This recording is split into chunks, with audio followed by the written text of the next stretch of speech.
Good morning, Springfield. Good morning, Springfield, and welcome to this very first episode of this weekly spotlight by Springfield News Sun, produced by right here at India, the New Diaspora Studio. And I'm your host, Miguelito Jerome, and I'm thrilled to be here today as we embark to this new journey together. So this show is all about diving deep into the stories that matter most to our community here in Springfield. Every week, we'll try to, bring you the latest headlines, and from breaking news to local events, and to insightful discussion on the issues shaping Springfield and beyond. For this premiere episode, guys, so we got a lot to cover. We're here with Josh and of course Jessica right here from Springfield News Sun that will bring all the news to you guys. And from these very first episode, we got a lot to cover. We're kicking things off with a look at the U.S. election results, which have been dominating basically conversation across the nation. And we'll dive into what's happening right here in Springfield and how our community is reacting and what these results could mean for the future. And that's really important, right? So that's not all. We also will touch base to the local events, different projects and stories happening and making waves here in town. So whether you're tuning into your car or you're listening from your phone at home or catching us online later, we want to thank you for being part of this moment. So let's get started, guys. So here we are, Josh Sweigart. Sweigart. Editor at the Springfield News Sun, and honored to be here. I want to thank NDL for partnering with us on this effort. The Springfield News Sun for 126 years has been serving this community, helping people understand what's going on, helping to engage in the community, and part of that involves engaging with all aspects and segments of the community. We firmly believe that an informed and engaged community is a healthier community. So it's one of the reasons why we're happy to be involved in this effort. We want to talk about the biggest stories from the last week and make sure that everyone is aware of what's going on in the community, and so they can take part, obviously focused on national issues as much as they impact the Springfield region, state issues as they impact the local region, and the local news that you can't get anywhere else except from the Springfield News Sun. That's awesome. That's awesome. And of course, we are with Jessica Orozco. Hey, how you doing? I'm good. How are you? I'm good. And can you please introduce yourself and tell us about you? Yeah. Also, I love that you pronounced my last name so perfectly. I'm Jessica Orozco. I'm a reporter for the Springfield News Sun. All right, very good. So, today we are here.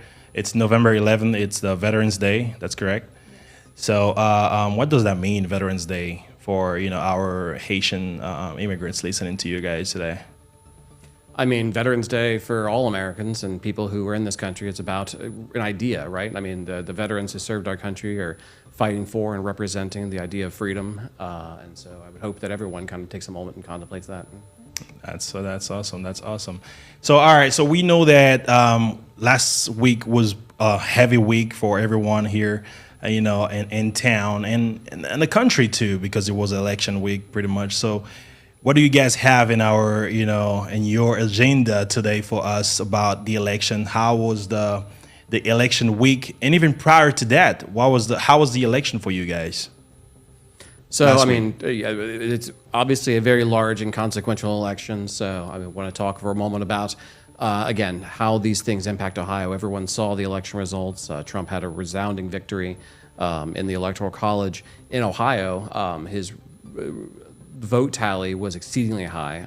The percentage he got was higher than he got the last time he was elected. In fact, the last time any presidential candidate won by this wide of a margin was 40 years ago in the state of Ohio. So a resounding victory for Trump's reelection campaign. And this has a lot of implications. The red wave went all the way down the ticket, and the implications for that are extremely large for lots of different people, including obviously the Haitian community. Immigration is one of the top, if not the top issue of debate in the presidential election. And so we are looking into and investigating how these things are going to be impacted. I know Jessica, a lot of talk has been about the TPS program and the future of the TPS program. I think you've talked to some people about that. If you could bring us up to speed on what they're saying.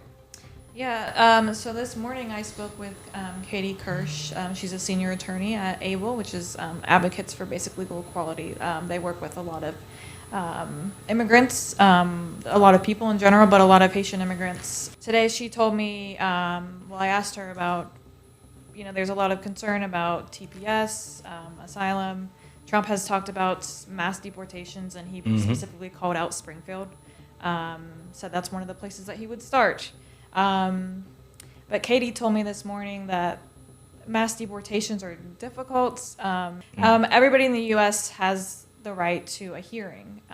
So whether you're on TPS, you're on parole, you have no status, anything at all, you have a right to a hearing. And immigration courts are extremely backlogged.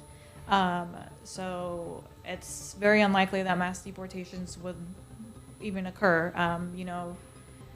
You're not going to have a bunch of people on a plane in one day because they all have to. Right. I mean, Springfield has sort of a unique role within the broader immigration debate because most people, they think of illegal immigration. Well, Springfield's story is not largely one of illegal immigration. It's legal immigration, the TPS program, and these are legal mechanisms. And so when Trump talked about Springfield during the campaign, there was misinformation that got that whole thing going. I'm not going to go through all that because everyone's well aware.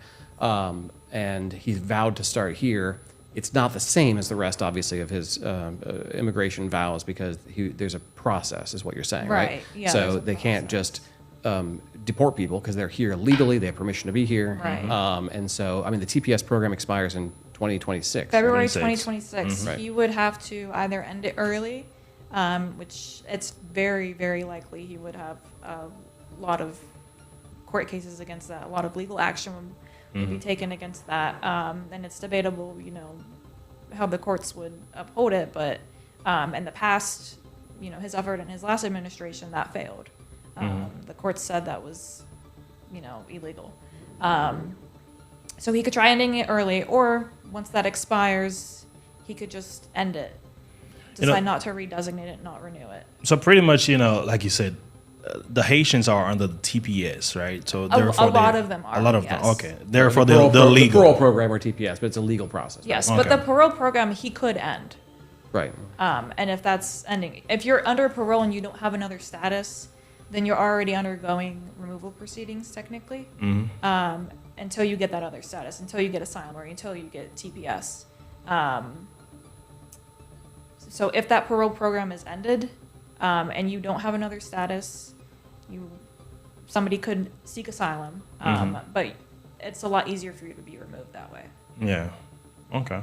So, and then, obviously that's the federal level. On the state-ish level, I mean, there's a senatorial race. That was a huge upset. Sherrod Brown has been a long time been a senator representing Ohio, was beat in the polls by Bernie Moreno, who also visited Springfield before the election during the campaign and vowed to begin deportation proceedings here. So what's interesting is we know where Moreno stands.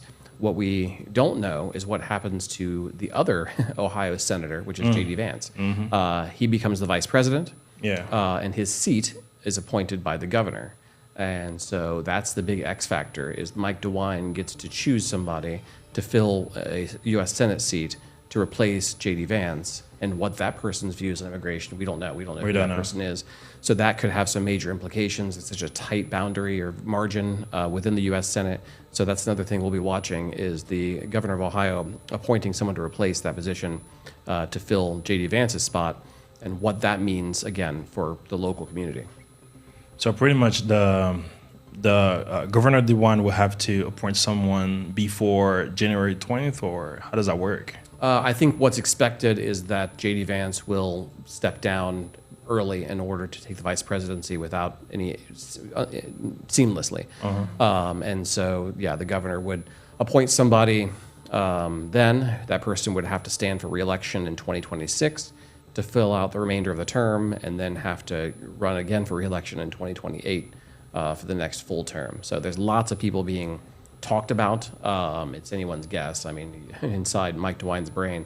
But I mean, any state level office holder, Frank LaRose, the Secretary of State, we know that he has run for Senate before, so he wants the job. He ran against J.D. Vance.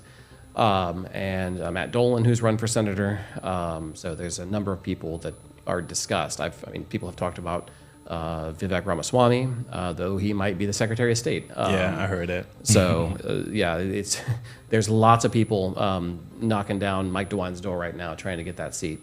And so yeah, I mean, like we said, the election was the big story of the week. There's national elections. There's the state level elections. Issue 1 being defeated is something that we're writing about and following the implications of. That was the Ohio redistricting amendment that would have changed how legislative maps are drawn. That has huge consequence for the control and the balance of power on the national level and the state level.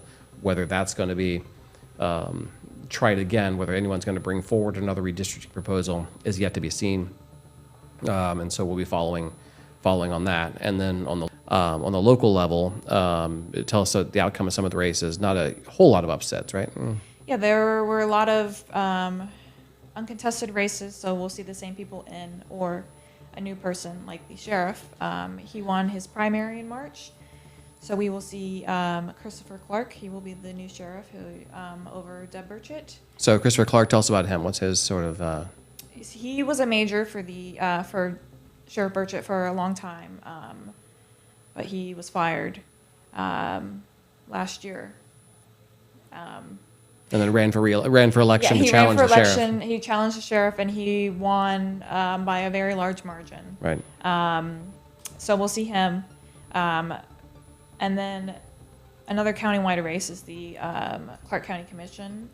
Current Commissioner Lowell McLaughlin has decided not to rerun for election. He's stepping down. So we saw a contested race. Charlie Patterson, former health commissioner, he won that by a pretty good margin. So what's some of his history? Tell me about Charlie Patterson and what sort of things he's known for in the community. Yeah. So Charlie Patterson, he was the health commissioner for more than 20 years. He did a lot of work. Obviously, he was very busy during COVID. He worked on vaccine clinics. He did a lot of work on swine flu, which is H1N1. He also did a lot of work with the Haitian community. Charlie Patterson helped hire a lot of the Haitian interpreters who work in the health department, try to serve that community because the health department does work with a lot of members of the Haitian community. He helped organize a lot of the efforts just throughout the community as far as supporting the Haitian community and making sure that they have all the health care that they need. He, I think, helped create some of the programs that are still in place to help. Yes, right? Yes, he did.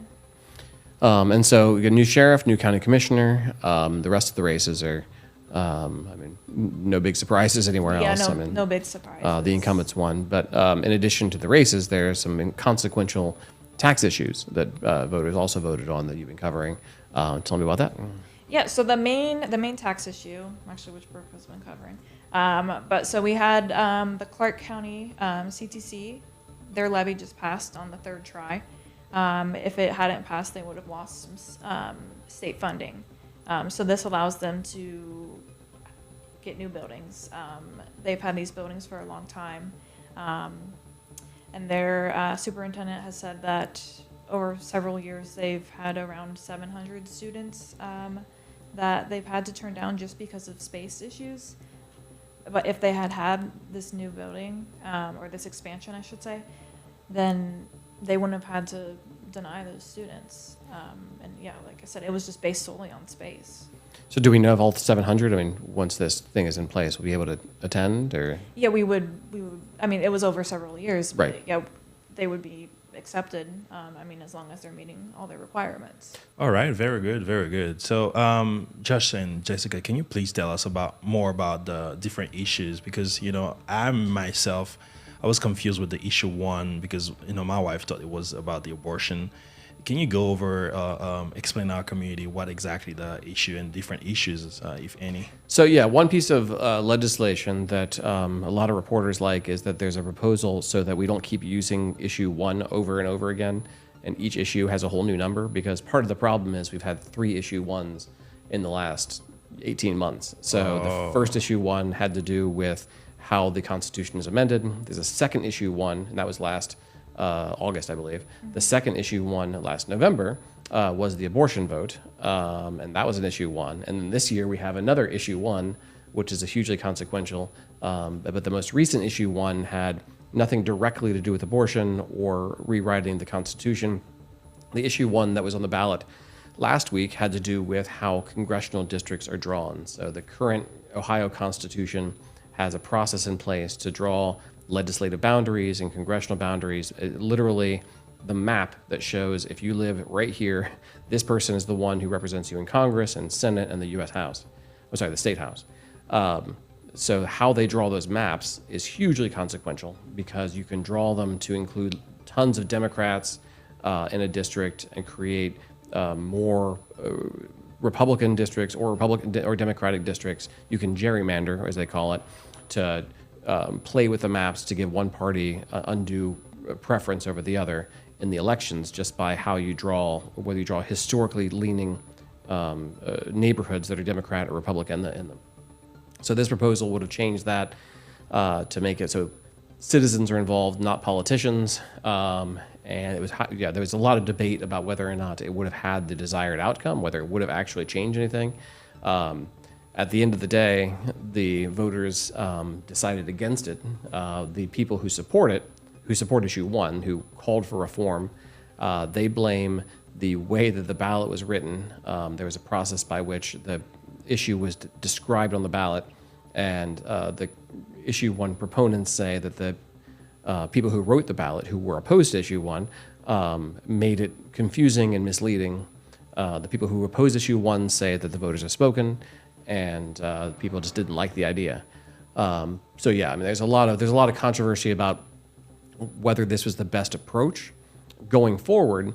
There's still a lot of people who think that the system does not work properly. The Dayton Area Chamber of Commerce has come out, and others have come out saying that we need to change the process, but what exactly that looks like and whether there's political will to do that, that's yet to be seen.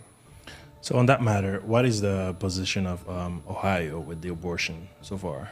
What do we have? Where Ohio is at now, I mean, we passed a abortion amendment last year to enshrine abortion access in the state constitution. There's 2 things that are going to impact that. One, both related to last week's vote. One of those is the Ohio Supreme Court. So last week, Ohio voters gave all 3 seats that were on the ballot to Republicans, very, very strong Republican majority. The 7-person Ohio Supreme Court now has 6 Republicans and 1 Democrat. Ohio Right to Life and other anti-abortion groups are very happy about that because they see that the next step in last year's issue 1 and the new abortion rights is a lot of stuff still has to be interpreted. So the courts have to decide, okay, when we say, when we use certain terms in the law, what does that mean? What is the point in which abortions are going to be allowed? What procedures are going to be allowed? And so the courts will have to determine all of that. What existing laws contradict the Constitution and need to be repealed or thrown out? The Supreme Court is going to have to make a lot of those decisions. So the Right to Life people are happy that there's 6 Republicans on the Supreme Court and hopeful that that'll help their cause. The other issue is the national election. I mean, whether or not there's a national abortion ban, which would override Ohio's constitutional protections on abortion. It's unclear exactly what Trump and the Senate and the House are going to pursue, if anything. Bernie Moreno, who's now Ohio's new incoming U.S. Senator, had said in the past he'd voiced support for certain abortion restrictions, but then later came back and said that it should be left up to the states. So it's unclear if there's going to be national will to address that. But on the state level, there's certainly some implications for the state Supreme Court race. So we know that like we said, Governor DeWine will appoint a new senator in the Sherwood Brown's, J.D. Vance seat, right? That new senator will have the rest of the term of J.D. Vance or a new term on you? Yeah, so that new senator will serve until they'll have to stand for re-election in 2026. And then if they win, they'll serve the rest of J.D. Vance's term, which ends in 2028. So they'll have to stand for election. They'll have to do a primary and then a general in 2026, and then a primary and a general in 2028.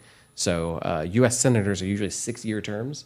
But this Senate seat will be on the ballot multiple times over the course of 6 years. All right.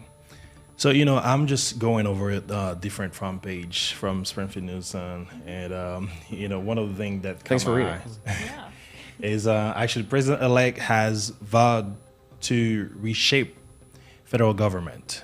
And, there's a lot of things that we know that even in New York right now, there's a lot of tension on what's going to change. And we recently read about an article about a new law that passed in Arizona about the police now can arrest illegal immigrants in Arizona and stuff like that.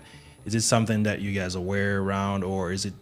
I mean, there's no question in anyone's mind that the last week's election was consequential. Exactly what things look like. I mean, the ability for local law enforcement to enforce federal immigration law is something that's been debated for a long time. I remember going to Arizona years ago when they passed some legislation allowing that. And I covered some of that in Arizona. So that's something that's yet to be seen. Exactly how you go about, Trump and Moreno along with him have vowed the biggest deportation in U.S. history. What that looks like and how you do that is a very, very big question. I think that's the question that most people, even in our community, even though we're legal, most of us, but we're still thinking about that. And the thing is, we have to be aware of how this could end up in some discrimination or abuse of power and stuff like that. And is there any institution or entities here in town that can actually control or oversee how the deportation will happen if the mass deportation ever happened? Well, I mean, again, there's two different processes, right? You have the illegal immigrants, and then you have the legal immigrants. And then the legal immigrants have a myriad different ways of being here, whether they be H-1B visas or asylum or refugee status or parole or TPS. And so each of those things is a different rulemaking process that'll have to be, the government will have to put rules in place, which takes a long time for the government to act, historically at least. And then the courts, there's been challenges in the courts. So, I mean, exactly how fast and how thorough all of this is depends a lot on what happens in the courts, especially. Like Jessica mentioned, the last time that Trump was in power, he attempted to end TPS, and that whole thing got held up in the courts for the majority of his administration. And it just expired before he ever got a chance to do it. That's going to be the big question, is exactly what the courts have to say about that, the bureaucracy of it. It just takes a long time to put these things in place. So if you're talking about illegal immigrants, there's some easier things you can do to begin, if you, not necessarily going door to door, but if you pull somebody over for not having a driver's license, exactly what happens next, like mandating that they be detained instead of released on probation or bond or something like that. So there's certainly ways to address that. Anyone with legal status, they have legal status, so you have to go through a process to revoke that status. There should be not a knee-jerk, quick reaction, but I expect it to take a while for any of these things to actually go into effect. Yeah, so most people are wondering nowadays, will we ever have a female president? Just like I'm looking from one of your front page. After Trump went with Hillary Clinton, went with Kamala Harris, and both of them lost. You think in the future we may have other female candidate in the ballot?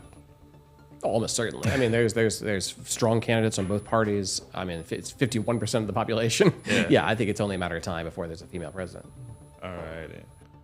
All right. So before we jump into the next topic, we want to take a moment to thank our listeners, and don't forget you can join the conversation by leaving a comment or questions below. We'd love to hear what you think about today's topic, but also to make sure that we are interacting with you guys. So let's go and I see you after this break.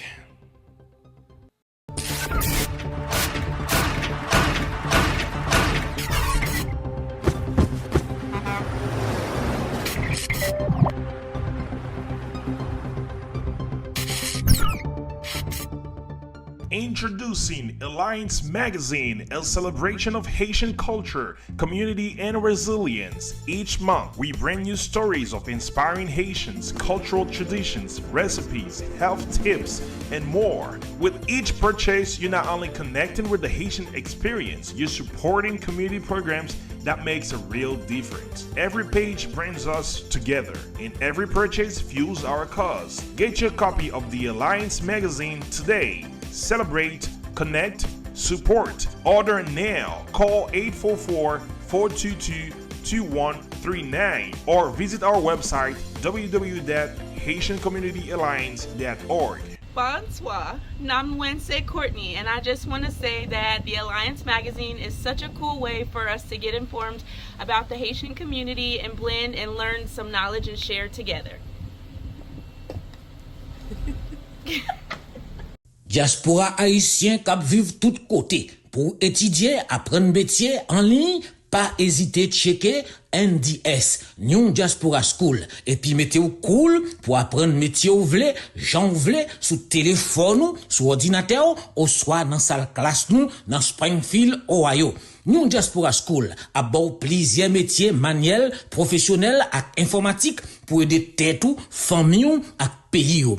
NDS, New Diaspora School, yon l'école crédible ak professeur haut calibre qui a bon plus passé 20 classes online ak diplôme pour fonctionner États-Unis ak plus passé 100 l'autre pays sous la terre. Nous gen classe langue, assurance, taxes, immigration, construction, plomberie, électricité et latrier. Ak New Diaspora School, c'est diplômé jodi, travail demain.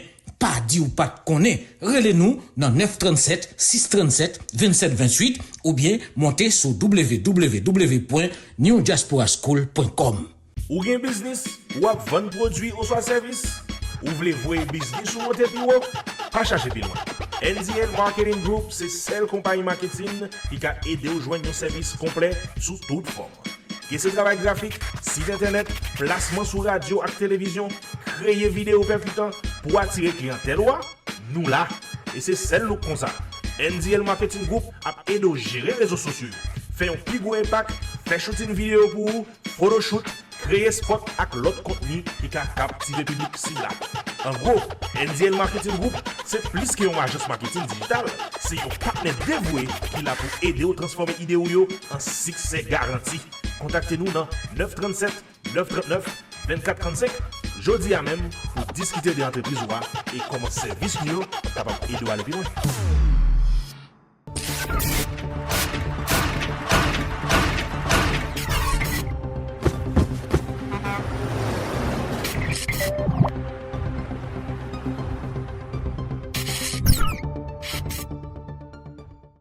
We're back. You're listening to the weekly spotlight.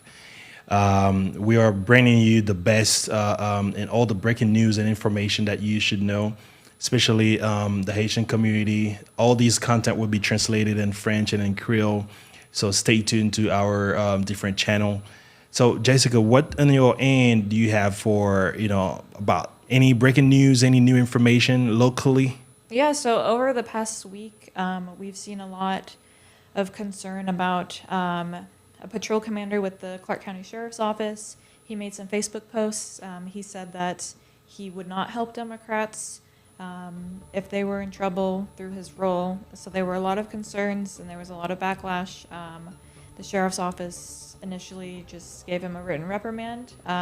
They said they didn't believe that his comments would have any kind of impact on his ability to do his job. He said that he made these comments while he was under the influence of the sleep medication that he was taking, Really? which he said has in the past caused him to have other communications that were out of character, whether that was texts, emails, social media posts, all kinds of other things. He said that. So you made one post or multiple? He made multiple posts. Wow. To varying degrees of. Wow. Varying degrees of. He said that. So you made one post or multiple posts? He made multiple posts. Varying degrees of. Mm. Varying degrees of. just everything to the effect of he would not help Democrats if they were in need through his job. And he just said Democrats. He's not talking about immigrants or anything. He like said that. Democrats. Democrats. He said Wow. Democrats. If he found out that you voted for Kamala Harris, if you were a Democrat, he's not gonna waste ammo on you. So after he received the written reprimand, the sheriff's office said they continued evaluating the situation. He apologized. He wrote a very lengthy apology, saying he felt that, he felt awful that this did not reflect his views, that the sleeping medication made him act out of character, and he would in fact help Democrats if they were in need. And then the sheriff's office ended up putting him on leave. And then once he returns, he will undergo some mandatory training. And so the response from the sheriff's office to all of that was that this is not appropriate, right? I mean, right. They were saying this is not okay. They did say they felt it wouldn't necessarily impact his ability to do his job because, like, they said they believed that these statements were out of character for him. But yes, they ultimately placed him on leave after some further review and, reiterated that this is not, the behavior becoming of a member of the sheriff's office. This is not their view. Right. They help every member of the community regardless of any kind of identifier. and there is some also other tragic recent news that I know you're following, Jessica. Incident that happened over the weekend involving a teenager, right? Yes, a teenager who goes to Kenton Ridge. He was unfortunately killed in what police say was an accidental shooting. Some friends came over and looks like they were playing with a gun. The teen who ended up shooting him by accident, he was pointing the pistol at him. After he had removed the magazine, he believed it was empty, but there was still a bullet in the chamber. So when he pulled the trigger, it unfortunately struck the student, and he died at the hospital. Kenton Ridge is a tight-knit community. The school has deployed their trauma response team for support for that community for anybody who's been impacted. So the victim was a Kenton Ridge student, tragically dead. The person they believe did it was a 16-year-old also. He was a 16-year-old. We don't know yet if he was a Kenton Ridge student. And they were messing around with a gun, allegedly, Yes, and just thought it was empty. He's being charged with third-degree felony reckless homicide. Right, and so we'll be following up on that. Yes, we will. All right. Also, I read recently about some racist scam text that a lot of Ohioan and students from Ohio State were receiving. What do you guys know about that? So yes, there's still, we found out today that the Ohio Attorney General's office is investigating that. We are looking into that ourselves. I've personally not heard of anyone in the local community receiving these, but people in Ohio have, and we've certainly spoken to people who in the local community who are concerned about this. These texts make racist references, saying things like you need to report to a plantation at this time and date, referencing returning slavery.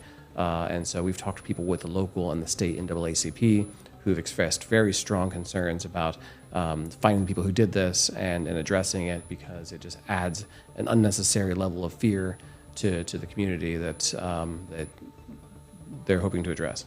We'll say that in the near future, we're reaching the end of the legislative year for the Ohio General Assembly, and at the end of the year, a lot of the lawmakers are leaving and they enter what's called lame duck session. And during lame duck, there's lots of legislation that gets just pushed through really fast. And so that's something we always keep an eye on. We have a bureau in Columbus that's keeping an eye on that.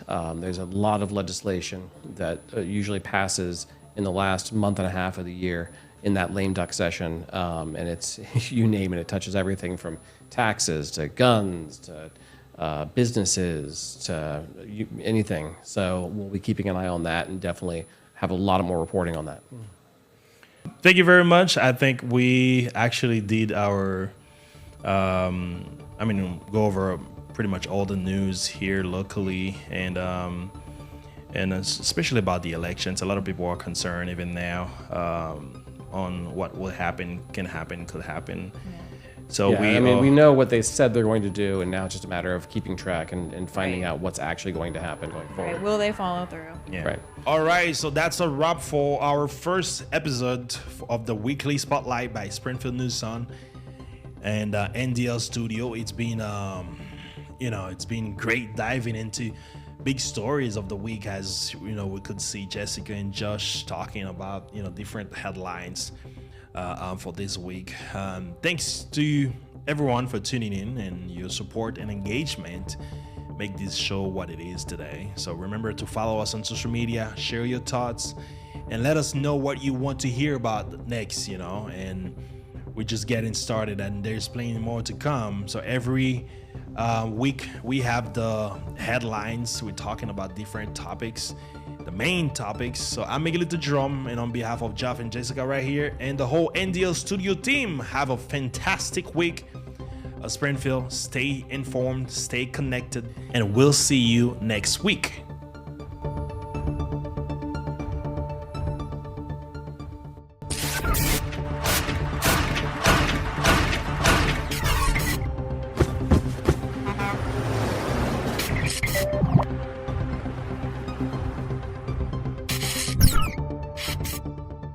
Introducing Alliance Magazine, a celebration of Haitian culture, community, and resilience. Each month, we bring you stories of inspiring Haitians, cultural traditions, recipes, health tips, and more. With each purchase, you're not only connecting with the Haitian experience, you're supporting community programs that makes a real difference. Every page brings us together, and every purchase fuels our cause. Get your copy of the Alliance Magazine today. Celebrate, connect, support. Order now. Call 844-422-2139 or visit our website www.haitiancommunityalliance.org. Bonsoir, I'm Wednesday Courtney, and I just want to say that the Alliance Magazine is such a cool way for us to get informed about the Haitian community and blend and learn some knowledge and share together. Diaspora haïtien k'ap vive tout côté pour étudier, apprendre métier en ligne, pas hésiter checker NDS, New Diaspora School, et puis mettez au cool pour apprendre métier ou vle, j'en vle, sous téléphone ou, sous ordinateur, ou soit dans salle classe nous, dans Springfield, Ohio. New Diaspora School a bon plusieurs métiers manuels, professionnels et informatiques pour aider tête ou, famille ou, et pays ou. NDS, New Diaspora School, yon l'école crédible ak professeur haut calibre qui a bon plus passé 20 classes online ak diplôme pour fonctionner États-Unis ak plus passé 100 l'autre pays sous la terre. Nous gen classe langue, assurance, taxes, immigration, construction, plomberie, électricité et latrier. Ak New Diaspora School, c'est diplômé jodi, travail demain. Pas dit ou pas connaît, relez-nous dans 937 637 27 28 ou bien montez sur www.newdiasporaschool.com. Ou gen business, ou ap vend produit ou soit service, ou vle voye business ou monter pi wop, pas chercher pi loin. NDL Marketing Group, c'est celle compagnie marketing qui a aidé ou joindre un service complet sous toute forme. Que ce travail graphique, site internet, placement sur radio et télévision, créer vidéo percutant pour attirer clientèle, nous là. Et c'est celle nous comme ça.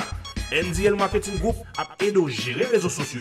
Fait un plus gros impact, fait shooting vidéo pour vous, photoshoot, créer spot avec l'autre contenu qui a captivé le public ciblable. En gros, NDL Marketing Group, c'est plus qu'une agence marketing digital. C'est un partenaire dévoué qui l'a pour aider à transformer l'idée en succès garanti. Contactez-nous dans 937 939 2435. Jeudi à même pour discuter de l'entreprise et comment service nous capable d'aider à aller plus loin.